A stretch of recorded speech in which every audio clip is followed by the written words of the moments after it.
Ave Maria. Le 23 décembre, nous fêtons trois saints. Saint Hartmann ou Artemanus, évêque de Brixen, Saint Asclip ou Asclep, évêque de Limoges, et Saint Servule, confesseur. Tout d'abord, Saint Hartmann, Artemanus, évêque de Brixen, XIIe siècle, 1142, invoqué pour les femmes en couche. Hartmann fut d'abord chanoine régulier et prévôt de Neubourg. Il fut ensuite placé sur le trône épiscopal de Brixen, dans le Tyrol. D'après le Chronicarum Liber, page 204, par Hartmann Skedel, Nuremberg 1493, de nombreux miracles éclatèrent à son tombeau. Mais après que le très saint homme eut été reçu dans les cieux, il brilla par plusieurs miracles. Par ses mérites principalement, il apporta un secours merveilleux, très efficace aux femmes enceintes qu'il invoque au moment de leur couche.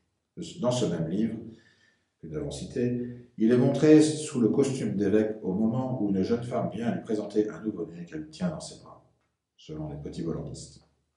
Ensuite, il y a saint Asclip ou Asclep, évêque de Limoges, 8e siècle, invoqué contre l'hémorragie, les pensées impures, la jalousie conjugale.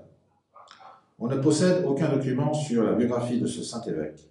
Jean Collin, chanoine théologal de Saint-Junien, a consigné dans son Histoire sacrée des saints du Limousin la tradition de la translation de ces reliques dans le couvent de Saint-Augustin.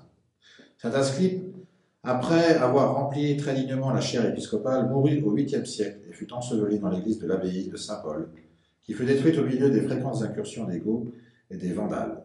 Au XVIIe siècle, on en voyait encore les ruines, non loin de la petite église des Pénitents Bleus.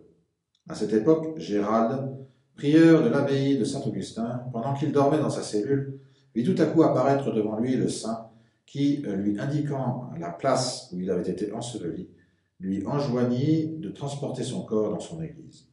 Gérald s'empressa d'obéir à cette injonction, et par un miracle nouveau, dit Jean Collin, quoique cette translation se fit pendant les plus âpres froidures de l'hiver, les arbres qui se trouvaient le long du chemin par où passait la procession se trouvèrent tous chargés de fleurs et couverts de verdure, comme si c'eût été en plein milieu du plus agréable printemps, et tout l'air du voisinage était rempli d'une si agréable odeur que tout le monde en demeura ravi.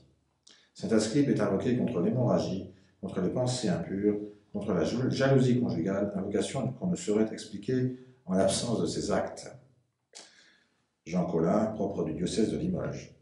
Enfin, troisième saint que l'on fête aussi ce 23 décembre, Saint Servule, confesseur, 6e siècle, 570, invoqué contre la paralysie.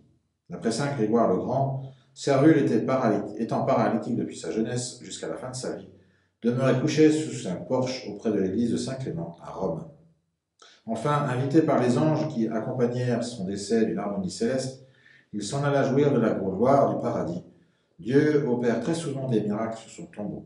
Il est invoqué contre la paralysie dont il avait souffert pendant toute sa vie. Cela, c'est sur le martyrologe romain.